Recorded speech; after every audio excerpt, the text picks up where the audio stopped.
দেশের ৮ বিভাগের ১৫৮ উপজেলা নির্বাহী কর্মকর্তাকে একযোগে বদলি করেছে সরকার। বুধবার রাতে জনপ্রশাসন মন্ত্রণালয় থেকে এ সংক্রান্ত একটি প্রজ্ঞাপন জারি করা হয়েছে। প্রজ্ঞাপনে বলা হয়েছে, এসব কর্মকর্তা আগামী ৩০ নভেম্বরের মধ্যে বর্তমান কর্মস্থল হতে অবমুক্ত হয়ে বদলিকৃত কর্মস্থলে যোগদান করবেন। অন্যথায় তিনি ৩০ নভেম্বর বর্তমান কর্মস্থল হতে তাৎক্ষণিক অবমুক্ত বলে গণ্য হবেন।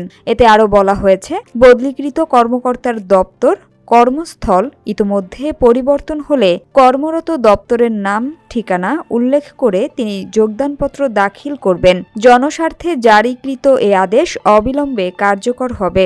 এর আগে বুধবার সন্ধ্যায় ১৬৬ উপজেলায় নতুন ইউএনও নিয়োগ দিয়েছে সরকার। তার আগে দুপুরে একযোগে ৬৪ জেলার এসপি পরিবর্তন করা হয়েছে। বদলিকৃত ইউএনওদের তালিকা